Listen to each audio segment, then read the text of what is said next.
What's up, guys? Welcome back to the channel. Here we are with another reaction. In this, we have 5 American habits we ditched after moving to the Netherlands. Now, before we dive into this video, if you guys happen to enjoy, please don't forget to smash subscribe, give the video a thumbs up. Also, if you'd like to support the channel by becoming a member, all you gotta do is hit the join button to receive your exclusive benefits. Let's get to it. The quality of life is not set by the quantity of money that you have. I feel that. I really Hey everyone, feel that. welcome back to another Culture Shock Talk. And today we're going to be talking about the 5 American habits that we've kind of gotten rid of since living in the Netherlands. So Before we start, I'm just going to let you know I've been sick for the past couple of days, so my voice is a little off. So anyway. there's more than that that's a little off about him. So the first one we're going to talk about is using credit I like cards. to. And in the U.S., credit cards are highly encouraged.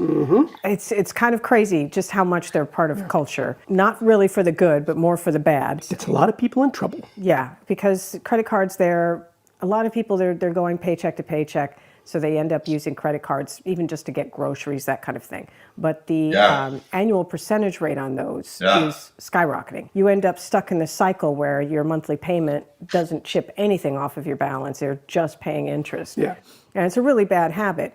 Coming here, we held on to our credit cards in case of emergency, but then we started to adopt more of a Dutch sensibility, which is we don't buy anything if we have to put it on credit. Well, a lot of places don't even take credit cards. They only take debit card. Like if you go to an Albert Heijn grocery store, for instance, you can't use a credit card for your groceries there. Whereas in the U.S., places like Walmart, not only do they take credit cards, but they do financing now. So there's something called Klarna, where you can make monthly payments to pay off your groceries. Yeah, and it's really a trap. That's what I was gonna say. I wouldn't do it for my groceries, but I feel like for big ticket items, I do like put those like on a payment plan, like through some kind of Klarna, through some kind of system, whether it be straight through Walmart, whether it be through a firm, whether it be through credit card, and I pay that over time. But for big ticket items, yeah, those are good because I don't like them just hitting the bank account at one time. It hurts. But I do agree with them in a sense. It is absolutely a trap for sure because those interest rates suck. Like interest rates suck. That's just point blank period. And so yeah, they want you to put stuff on credit. They encourage you because you're gonna have to end up paying more if you use credit. And it's Or one if you that do payment plans. you really can't get yourself out of over a period of time, and then they get you because it's very, very hard to climb out of that ditch once you've fallen into it. Over here, you don't really have that problem. Yeah, and not having credit cards has kind of changed our perspective on how we spend money too. It was like this expectation that if you went and gave a token to someone, it had to be representative of your love for them. So therefore it had to be expensive to show just how much you love them. And now we take pleasure in the smaller things, like, a pair of socks for your birthday or a paperback or something like that. We don't go extravagant anymore. We don't feel the need to go extravagant anymore. Back in the United States, you're basically programmed to spend as much as you possibly can, and it usually is in the hundreds, maybe thousands of dollars. And you go into debt for it. You use credit cards for it because we were living paycheck to paycheck ourselves. We didn't have a savings in the U.S. Here, even if we have to take it out of our food budget, we have a savings account, and we don't pay for things unless we have it. Period. Yeah, and again, it's a habit structure. The quality of life is not set by the quantity of money that you have.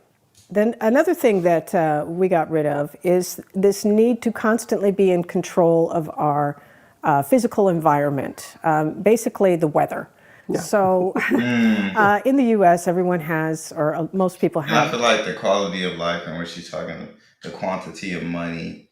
I think I came to a point where I completely agree with her. And if you asked me a year ago, I wouldn't have, because I was pursuing, like, I wanted the big house. I wanted a big yard. I wanted to be rich. I wanted to be able to afford everything. But I feel like after having my son, and just for me personally, like pursuing a relationship with God and getting closer, it's like I started to understand, like, man, when I hang out with him in the mornings and we're playing, there's no amount of money in the world that I would give to spend less time with my son. Like, I would trade everything in my bank account to just get to hang out with this guy all the time. Like he's way more important. Way more important. Um, he doesn't want dad working all the time and gone all the time. He wants dad home playing. And that's not saying anything to dads who do have to work and grind to provide. But yeah, you just get to a point where you understand. Yeah, money is a necessity. You need it to survive, but so much more important things after survival. So much more important things than just continuously chasing it. I'm sorry. Continue, guys. Air conditioning. Yeah. Offices have air conditioning, and they have air conditioning here too, Yeah, but people at home don't really. So one of the things is like air conditioning and heat. Here it's much more about put a sweater on if you're cold. Yeah. Gas prices are higher here, so you don't try to, like we have a game every feel year that. holding off turning on the gas as long as possible. It's very expensive for us. And so you want to try to keep your costs down, but also why can't you put a sweater on? When I was a kid growing up in the 70s in the U.S., gas was very expensive then too, and we had a very cold, drafty house, old house, and we had electric blankets. We wore sweaters. We wore slippers. We have a lot of comforters here, so we're perfectly fine with not turning the heat up. That's our little. We have a cat going crazy. Yeah. He talks to his ball, so he starts to He's go playing crazy. with his ball. Yeah. Anyway, but yeah, so we don't need to crank the heat. And matter of fact, it's just not economically sound to do that. So we try and hold off as much as possible as far as doing that. Winter is winter, and when we would go to I feel that. pubs or bars or restaurants, people would still be sitting outside. They're all wrapped up. And I'm not talking about having the heaters that you see around you. They'd be without heaters, and it's perfectly fine for them. Just wrapped up nice with their scarves and gloves and enjoying the very weather. cozy because Yeah. these cafes also have blankets. I was Yeah. surprised, the first time we visited the Netherlands years ago, that there were outdoor cafes in the winter. The first time we came here was in January, and they had outdoor cafes, and each chair had a blanket on it. And I thought, oh my gosh, doesn't someone go and steal the blankets? Because in the U.S., if you don't nail something down, it's going to get stolen. Yeah. But and why would people want to feel sit that. outside in a dreary Yeah. January? We do it now. We love it. We actually love it. But yeah, so the need that we had to immediately turn the heat on as soon as it's just a tiny drops below, just a tiny bit below like 15 degrees, where, oh my gosh, got to turn the heat on and crank it up, left us. Your body naturally adapts. As the weather warms, as the It weather does, cools, that's true. your body starts to make changes as well, and it's an easier transition.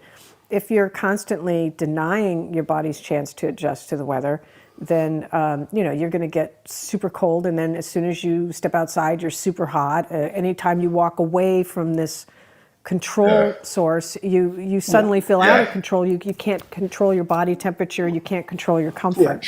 Basically, so the Dutch resist the temptation to artificially control their comfort.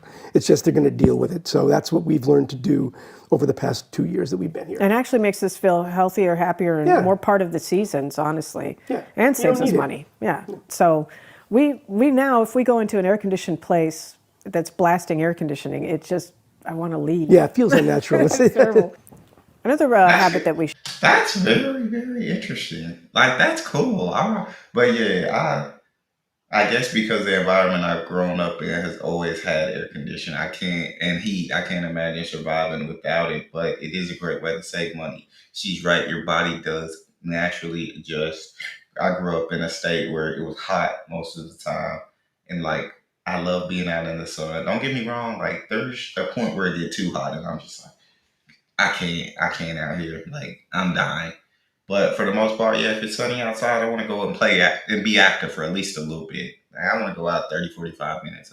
Let's go be active.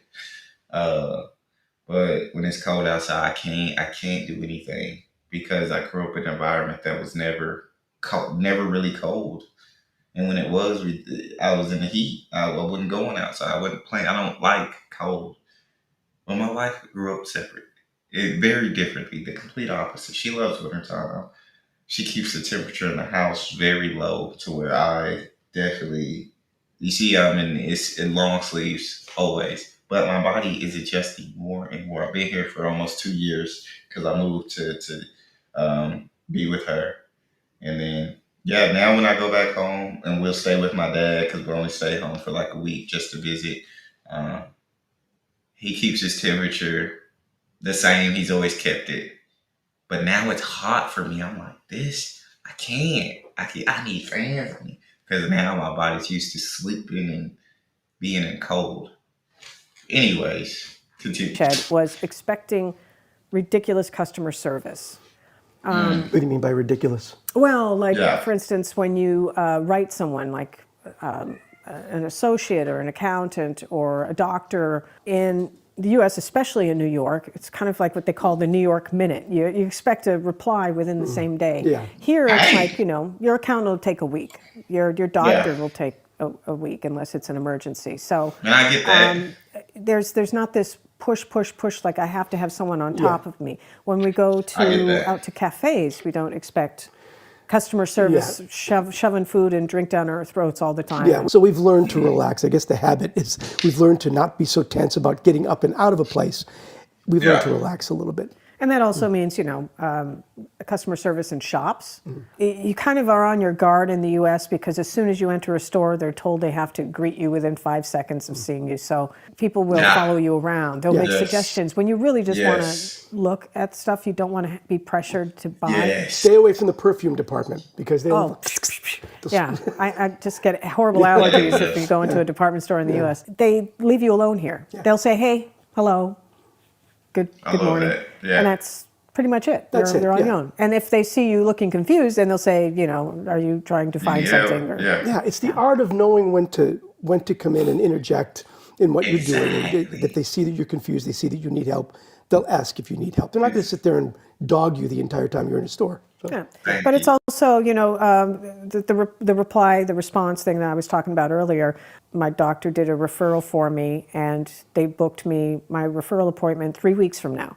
It's not, I have to be seen now or I'm going to drop dead. I'm not going to drop dead and everything's fine. So there's also this sort of attitude here like, relax. Yeah. It's not that serious. Relax, calm Yeah. down. And I like that. I didn't at first. I was like, I have to get this. Yeah. I have to do this now. I yeah, have and to if the have doctor answers. doesn't return your call or your email, like in my case this week, they didn't get back to me right away, and I kind of remind myself to relax. Everything is fine. You just, Yeah. they're going to get back to you. Just, Yeah. wait, Or- expect to wait. They balance everything. They look at, if you're an emergency, we've had family members that had medical emergencies and they suddenly had everything organized within a day. Yeah. They understand emergencies. They also There you go. understand Exactly. that what you want to get taken care of right away, if it's not an emergency, you don't need it right now. You can Yeah. just chill There you- out. So Yeah. another habit that we've shed is needing. And I feel like that, if it's not an emergency, chill out. I feel like that's something Americans suck at is being impatient. Oh, it's like, I gotta do it now. And she kind of talks about it in this. But she's like, you get used to like having to wait. Like, hey, not everything's gonna be instant. Customer service isn't gonna be crazy like it is in the US. I honestly agree with that. I can't stand like when I walk into a store and I feel like you're just continuously trying to sell me something. Like, let me look around a bit. If I walk in and you say, hey, I'm here if you need anything, that's perfect. That right there is perfect. If you need anything, let me know. That's all. That's all we need when we're walking around looking at this stuff. Right? That way, okay. Well, when I need something, she said to let her know, hey, can you help me over here? It shouldn't have to be, hey, when you're looking at, hey, those things are 50% off. Hey, if you do it with this deal, it's 20% off. Hey, okay. You got signs up. I can read it.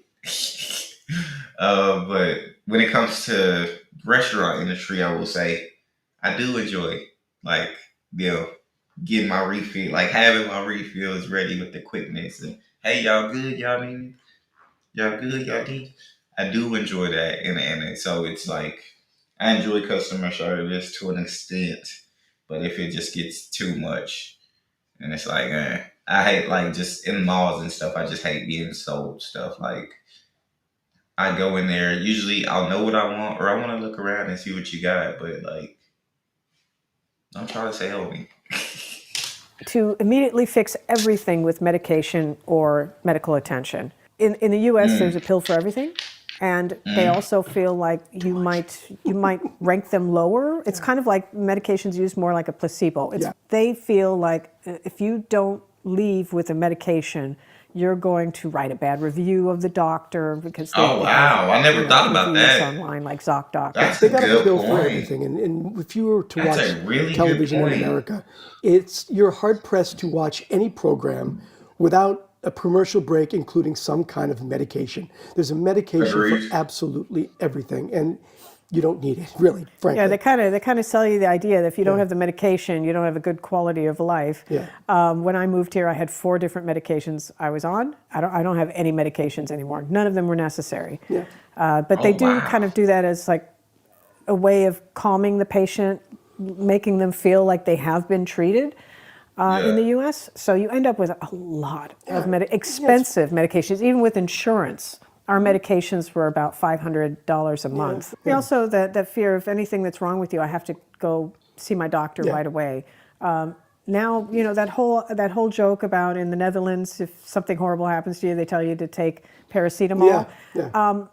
There's Take a 2 truth. paracetamol and go to bed. Yeah, there's a truth to that, but Yeah. it's also sort of that like we were talking about before. That's calm down. Yeah. It's not really an emergency. Get some perspective here. It's like if you have a trauma injury, yes, you go to the Yeah, and it's not to emergency room. dim the fact that people are going to have emergencies. You're going to have illnesses, Yeah. but many times it's curable with just aspirin and rest. There's this strange dichotomy in America. I guess I just feel like where I would have to disagree with that statement in a sense because, like, Americans literally will try every over-the-counter medication they can find. They would try anything before they have to go to the hospital because that's bankrupt city right there. Like nobody wants to go to the hospital. So I feel like for the most part, we actually delay going to the hospital a lot, even when we should be going, even in emergencies. Like people aren't going. I feel like, so I guess I would have to disagree with that statement. But where they come from in the U.S. and everything they've seen and experienced is probably much different than I have. So they are probably right, but in my area, I guess I would be right as well. I don't know. We could both be right. Most people cannot afford health insurance. Most people cannot afford health care, but you're told you should go to the health care professional for everything. So Agreed. I do agree here with we're that. learning much more that Because they want you to pay. I'm not gonna sweat it. They also do a great thing here. So when we first moved here, I got information that I was a candidate for a colon cancer screen. I was a candidate for breast cancer screen, for cervical cancer, and they'll send you a self-help kit or a self-care kit, and then they'll share the results with your doctor. They'll tell you if you need to go to the doctor, and the doctor will follow up with you. But that kind of thing is very proactive, and it's not something that you get in the U.S. unless you're paying for insurance, you're going to your doctor regularly, and then they make these appointments for you. Yeah, I got this screen for colon cancer shortly after we moved here, and what is this? This is something that was so strange to me, but it's something that's done on a national basis here, and I think it's fantastic because a lot of people won't be proactive to get that kind of thing checked out. They send you the kit for self-examination, and they'll contact you if there's a problem. Yeah, so it's not that they're not proactive about medical care here. Yeah. It's just that things like this that are treatable cancers that are more prevalent, they help the general population with those. Yeah. But yeah, if you stub your toe, take a paracetamol. If you have a migraine, take a paracetamol with caffeine. It's a wonder drug. Yeah, it's like unless it's Take it for really everything. adversely affecting your quality of life, Paracetamol. or it is a red flag for a major medical problem, we're learning to just sort of go with it. Yeah. Even like my ADHD, I don't take ADHD meds anymore. I was taking the medication and it had all kinds of adverse side effects, including hypertension. And I kept doing this because they said, oh, ADHD, got to take a med, here you go. If I'm not on medication, the worst that can happen is I might interrupt you when I'm talking to you. Or when you're talking to me, I might interrupt you. That's like the worst thing that'll happen. So I don't need expensive medication feel that's going to that. give me hypertension for that. Bottom line, we're not What? preoccupied with our health anymore. You know, it's like Oh, over here. hypertension is where like it pushes your blood pressure up, right? Yeah, it does say that. Yeah, that is a side effect.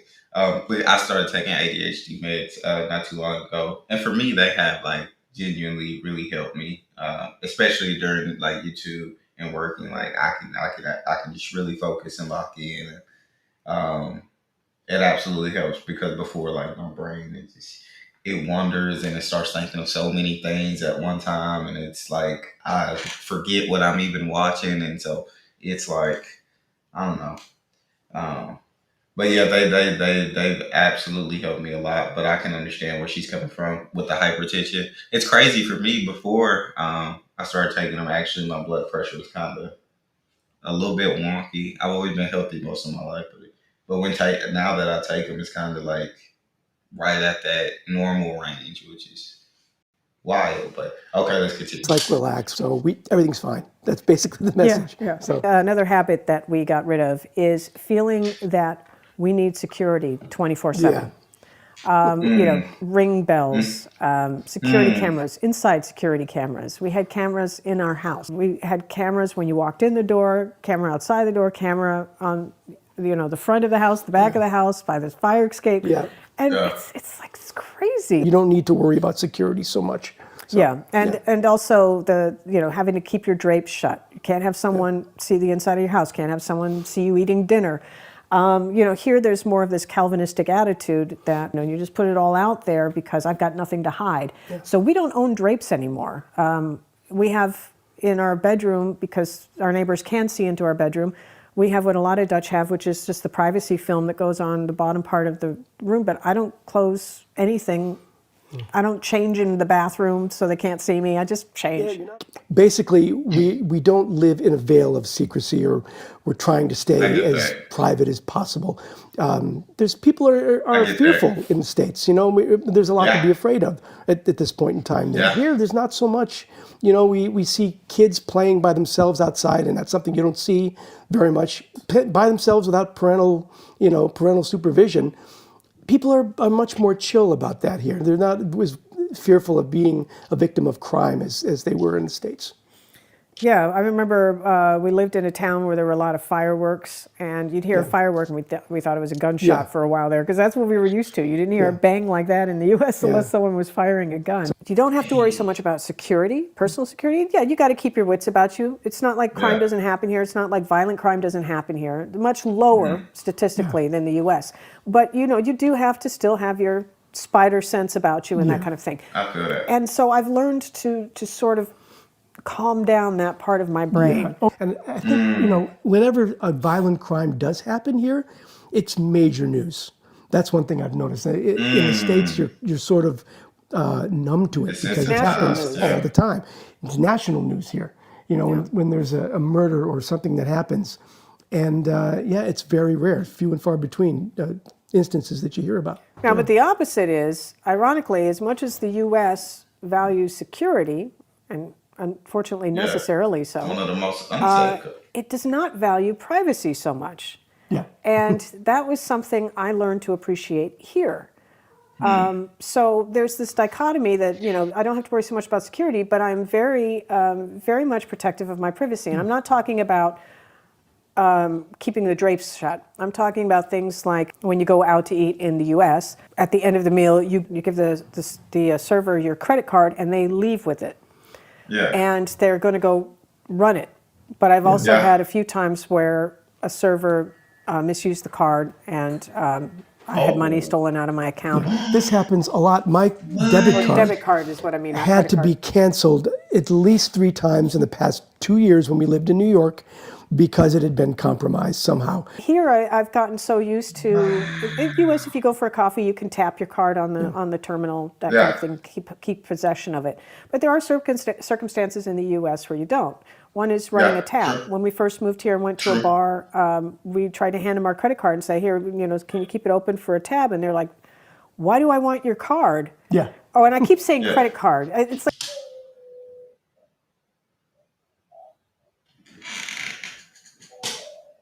I don't know if my son's trying to wake up or he's just getting comfortable. We're gonna go until he gets up. They look at In the you like you US have two heads. Like, well, we don't want your card. Why you? Yeah. And I keep saying credit card. And in the U.S., they say credit card or card. Yeah. For credit card, Yeah. debit card, gift card, it's all the same. Yeah. You just give them Yeah. whichever card you want. So Exactly. I hope I'm not causing confusion by constantly saying credit card because I'm talking about debit card. We don't have credit No, I cards get here. it, We I have a get it, debit I card. get it. After 2 years of being here, I went to an Irish pub. They asked for my card Yeah. to go, and he started to walk, and I thought, okay, he's going to like run it to start, on his scanner. No, he took it from me, just like they do in the U.S. And I was like, I don't want you taking she my got- card, but I was just like, do I trust? Do I give it to him? Yeah. Because it just doesn't happen here. They don't walk away with your card here. So there's this sense of privacy. Also at work. Like, it was nothing for your bosses to check your internet search history, what you had open on your desktop. There was, during COVID, this sense that we have to be able to monitor and control our employees. A lot of companies even had things hooked up so they could see if you were using your mouse. Yeah. So you are a commodity, and You said a lot of countries had things hooked up to see if you were using your mouse. I did not know that. That's crazy. See. Nah, that's ridiculous. But I know a lot of people, including myself, who was supposed to be working during COVID from home. We wasn't working. So it's not that ridiculous, but I don't know. I don't know. they owned you while you were working, so they could do whatever it is they want.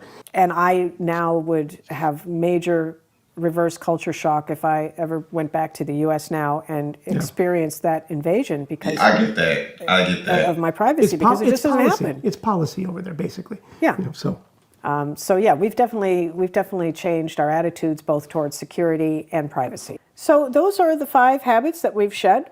Hopefully, we have a few more bad habits we're going to shed in the future, because I can there's think of a few. probably more that we haven't mentioned, but these are the biggies. So let us know in the Gotcha. comments if there's anything that surprised you, or if a lot of great comments that we've received so far, and people letting us know their viewpoint, because obviously, we're talking generalities here, and the world is made up of individuals. So we'd love to hear your viewpoint I love too. that. Yeah, and if you've been to the U.S. as a Dutch person and you've experienced things that we didn't talk about here, differences and habits and whatever, let us know, please. But thanks so much for joining us again. We'll see you next time. Thanks, guys. We're talking generalities and the world is made up of individuals is such a factual statement. That was a great video, just to kind of see 5 American habits they ditched, and just some of the American habits that were kind of holding them back, that they had to quickly lose in order to kind of integrate with that Dutch life. And they realized, dang, like, this Dutch way of doing things is a lot better than how it was back in America. Like, they need to hop on the system, but I gotta go get my son. I'll see y'all next time. Drop y'all's thoughts in the comment section. If you enjoyed, don't forget to subscribe, get a bit of thumbs up. See y'all next time.